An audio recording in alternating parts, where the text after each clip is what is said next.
तो हम बात कर लेते हैं पाणिनि की। पाणिनि पाणिनि जो है वो कैसे दिखते हैं, कुछ इस टाइप के। अभी उनकी कैसे दिखते थे वो तो नहीं पता, लेकिन कुछ ऋषि मुनि जैसा उनका हुलिया होता था, ऐसे दिखते थे। और इनका क्या कंट्रीब्यूशन है उसके बारे में बात कर लेते हैं। तो पाणिनि जैसे उस समय के अदर स्कॉलर्स थे, वैसे ही पाणिनि भी थे, यानी कि बहुत ही ज्ञानी व्यक्ति थे, स्कॉलर व्यक्ति थे। और पाणिनि का सबसे ज़्यादा इम्पोर्टेंट था कि उन्होंने संस्कृत की ग्रामर को प्रिपेयर किया। संस्कृत की ग्रामर को प्रिपेयर किया। ग्रामर यानी कि जैसे हमने इंग्लिश में ग्रामर पढ़ते हैं, हिंदी की ग्रामर पढ़ते हैं, वैसे ही उन्होंने संस्कृत की ग्रामर प्रिपेयर की थी। और उन्होंने अरेंज किया था वॉवल्स और कॉन्सोनेंट्स को स्पेशल ऑर्डर में। जैसे कि ये वर्णमाला है, ठीक है, वर्णमाला में ये हो गए वॉवल्स, क्योंकि ये साउंड्स है, आ ई उ, ये वॉवल्स हो गए। और ये हो गए कॉन्सोनेंट्स, ठीक है, ये कॉन्सोनेंट्स हो गए, क ख ग घ ण, ठीक है, इस टाइप से। और इनका एक स्पेशल ऑर्डर क्रिएट किया, जैसे कि ये स्पेशल ऑर्डर है। और आज जो लोग रिसर्च करते हैं इन चीज़ों में, आज के साइंटिस्ट जो रिसर्च कर रहे हैं, उनका मानना है कि संस्कृत बहुत ही स्पेशल तरीके से क्रिएट की गई थी। ऐसे जैसे कि मैथमेटिक्स क्रिएट होता है, उस तरीके से क्रिएट की गई थी। मैथमेटिक्स में एक स्पेशल सब्जेक्ट होता है अलजेब्रा, जो आप फ्यूचर में पढ़ेंगे, वैसे क्रिएट की गई थी। और इतना अच्छी तरीके से प्रिपेयर करना आज के लोगों को हैरान कर देता है कि जो हम बात करते हैं मैथ्स में फॉर्मूले की, उस हिसाब से बनी थी ये लैंग्वेज। और इसके रूल्स भी बहुत अच्छे थे और बहुत ही डेवलप्ड थे, यानी कि बहुत ही दिमाग लगा के प्रिपेयर की गई थी। बहुत ही इंटेलिजेंट पर्सन ने प्रिपेयर की गई है संस्कृत की ग्रामर। और ये हैं पाणिनि, जिनको क्रेडिट दिया जाता है संस्कृत की ग्रामर क्रिएट करने का। और भी बहुत सारे क्रेडिट्स मिलते हैं उन्हें, बहुत सारी चीज़ें ईजाद करने का, नई चीज़ें निकालने का। अब मैं बात कर लेता हूँ जैनिज़्म की। जैसे बुद्धिज़्म फैला और साथ ही साथ हमने हिंदुज़्म के बारे में भी देखा, जैनिज़्म भी एक जो रिलीजन था वो स्प्रेड होना स्टार्ट किया। तो जैनिज़्म जो फिलॉसफी है, उनका मानना है कि 24 तीर्थंकर होते हैं। Tirthankar is kind of equivalent to kind of person जो कि लोगों को रास्ता दिखाते हैं, राइट। इसलिए उनको स्पेशल तीर्थंकर बोलते हैं। और उनके लास्ट तीर्थंकर जो थे वो थे वर्धमान महावीर। यूजुअली लोग महावीर के नाम से जानते हैं, वर्धमान उनका बर्थ नेम था। अब मैं बात कर लेता हूँ कि वर्धमान महावीर जो है, आज भी जैनों के मंदिरों में उनकी इस टाइप से इमेजेस, उनकी मूर्ति बनी हुई रहती है वर्धमान महावीर की। महावीर स्वामी बोलते हैं जैन लोग। अब 2500 साल पहले उन्होंने अपना मैसेज स्प्रेड करना स्टार्ट किया था। थे कौन, उनका बचपन कैसा था? तो वो क्षत्रिय प्रिंस थे। किसके? वज्जी संघ के। वज्जी संघ में एक छोटा सा ग्रुप था, लिच्छावीज। लिच्छावीज जो वज्जी संघ का पार्ट था उसका था। वज्जी जैसे हमने चैप्टर्स में पढ़ा, पिछले चैप्टर्स में, कि इस टाइप से एक वज्जी संघ था जहाँ प्रॉपर डेमोक्रेसी टाइप होती थी, लोगों की काउंसिल बैठती थी और बहुत सारे राजा होते थे। तो काइंड ऑफ वो भी राजा के बेटे थे और प्रिंस थे वज्जी संघ के। और करीब 30 साल की उम्र में उन्होंने अपना घर छोड़ दिया और फिर वो फॉरेस्ट चले गए। क्यों? क्योंकि उन्हें जो था सत्य की खोज में, वो फॉरेस्ट चले गए। करीब 12 साल की उन्होंने कठिन तपस्या की। Hard and lonely life he led a hard and lonely life. And फिर फाइनली 12 साल की तपस्या के बाद ही अटेन्ड एनलाइटनमेंट। अब एनलाइटनमेंट यानी जो हमने एक श्लोक पढ़ा था, अस्तु माँ सद्गमया तमसो माँ ज्योतिर्गमया। तमसो माँ ज्योतिर्गमय मतलब तमस यानी कि अंधेरे से ज्योति, ज्योति यानी कि लाइट की तरफ ले चलो। कहने का मतलब है एनलाइटनमेंट यानी कि उन्हें कुछ रोशनी मिल गई, कुछ नई चीज़ मिल गई और कुछ नए विचार हो गए। जैन लोग इस एनलाइटनमेंट को उनकी लैंग्वेज में बोलते हैं केवल ज्ञान, और हिंदू लोग उसे ब्रह्म ज्ञान बोलते हैं, अंडरस्टैंडिंग ऑफ ब्रह्म। एंड केवल ज्ञान यानी कि ओनली नॉलेज, दैट इज़ अब उन्हें जो महावीर स्वामी हैं वो केवल नोइंग वाली स्टेट पे है, सिर्फ जान रहे हैं, वो उस स्टेट पे है, नॉलेज वाली स्टेट में है।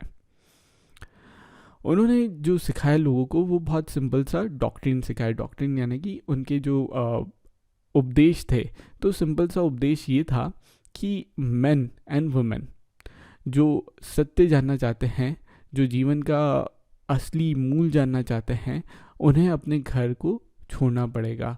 घर, संसार, घर बार, घर व्यापार, सब कुछ छोड़ना पड़ेगा। ये जो रिश्ते नाते हैं इन सबको छोड़ना पड़ेगा और उन्हें जो है स्ट्रिक्टली अहिंसा का पालन करना पड़ेगा। और महावीर स्वामी ने ये भी बोला, अहिंसा परमो धर्म। उन्होंने बोला कि किसी को हर्ट नहीं करो, किसी को मारना नहीं। क्यों?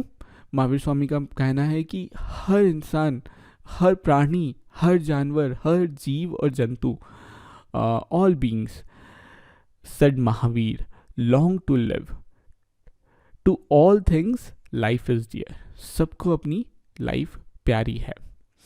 और उन्होंने फिर मोटो दिया, लिव एंड लेट लिव, जियो और जीने दो। तो ऑर्डिनरी पीपल तक महावीर ने अपनी बातें पहुंचाई, उनकी टीचिंग्स पहुंची, और वो इस तरीके से पहुंची कि वो संस्कृत में कम्युनिकेट नहीं करते थे, जो सिर्फ कुछ खास लोगों को ही आती थी प्रॉपरली। उन्होंने लोगों की भाषा, जिसे प्राकृत बोला जाता है, उसमें उन्होंने बात की। अब प्राकृत भी अलग अलग फॉर्म की थी, अलग अलग रीजन में अलग अलग टाइप की प्राकृत चलती थी।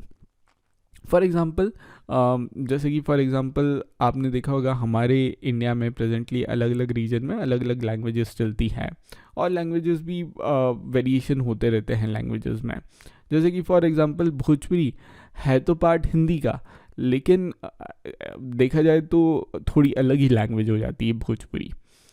नाउ मैं बात कर रहा हूँ कि जब प्राकृत जो बोली जाती थी और जिसमें महावीर ने मेन प्रवचन दिए थे, मगध में अगर दिए हैं तो मगधी होती थी। और मगध कहाँ है? मगध हमने समझा था एक बहुत बड़ा राज्य, साम्राज्य मगध है, तो ये मगध है और यहाँ पे बोली जाती थी मगधी। अब फॉलोअर्स ऑफ महावीर को जैन बोला जाता है, और उनको जैन मंक जो रहते हैं, जैन मुनि जो रहते हैं, जैन मंक बोले या जैन मुनि बोले हिंदी में, उनको सिंपल लाइफ जीना पड़ता है और उन्हें खाना भिक्षा मांग के प्राप्त करना पड़ता है। They have to beg for food. उनको एब्सोल्युटली ऑनेस्ट होना पड़ेगा, ठीक, और उन्हें कोई भी चीज़ स्टील नहीं करनी चाहिए।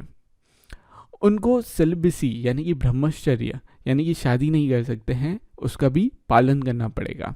उन्हें सब कुछ जो है, मेन अगर मॉन्क बनते हैं तो उन्हें सब कुछ छोड़ना पड़ेगा, इंक्लूडिंग देयर क्लोथ्स। तो हमने देखा है कि जैन मुनि कुछ रहते हैं, कुछ विदाउट क्लोथ्स घूमते हैं। इनफैक्ट महावीर स्वामी की भी इमेज अगर आप देख रहे हैं तो ये विदाउट क्लोथ्स हैं।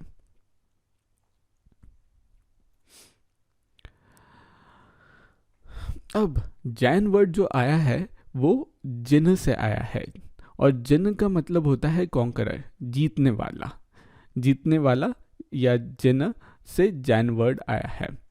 तो महावीर ने जिन वर्ड का इस्तेमाल क्यों किया? क्योंकि उनका मानना है कि उन्होंने लाइफ जो है और बहुत सारी चीज़ें अपनी इंद्रिया जो है, इंद्रिया यानी कि उनके सेंस ऑर्गन्स जो हैं, उन पे विजय पाई है। क्यों? क्योंकि बहुत डिफ़िकल्ट होता था अधिकतर लोगों के लिए ये जो रूल्स, स्ट्रिक्ट रूल्स की ऐसे जीना और कपड़े, बिना कपड़े रहना बहुत डिफ़िकल्ट होता था। तो इसलिए जो फॉलो कर पाते थे उन्हें जिन्न बोलते थे। महावीर वाणी को सुन के, महावीर की बातों को सुन के, उनकी टीचिंग्स को सुन के हज़ारों लोगों ने अपने घर छोड़ दिए और इस नए तरीके से वो रहने लगे। कुछ लोग जो नहीं छोड़ पाए और वो सपोर्ट करते थे मंक और नन को। कैसे? जहाँ पे वो खाना चाहिए रहता था या फिर ठहरने की व्यवस्था चाहिए रहती थी, मंक एक जगह पे नहीं ठहरते थे, जगह जगह जाते थे। They are constantly on the move. उनका घर नहीं बनाते हैं, नहीं कोई आश्रम बनाते हैं, तो वहाँ ठहरने की व्यवस्था करना जो बाकी लोगों के जिम्मे आ गए, बाकी जैन लोगों के जिम्मे आ गए। जैन और जैनिज़्म को मेनली सपोर्ट किया ट्रेडर कम्युनिटी ने। ट्रेडर कम्युनिटी ने क्यों किया? क्योंकि अगर आप देखिए फार्मर्स बेसिकली वो क्रॉप ग्रो करता है तो उन्हें बहुत सारी ऐसी एक्टिविटी करनी पड़ती है जिससे इंसेक्ट्स मरते ही हैं। अब जैसे फॉर एग्जांपल अगर क्रॉप को इंसेक्ट से नहीं प्रोटेक्ट किया जाए तो फसल नष्ट हो जाएगी, तबाह हो जाएगी। तो इसलिए उन्हें डिफ़िकल्ट था कि इंसेक्ट्स को किल करे नहीं करे, और अगर इंसेक्ट्स को किल कर दिया तो वो जैन रिलीजन को फॉलो नहीं कर पाते थे।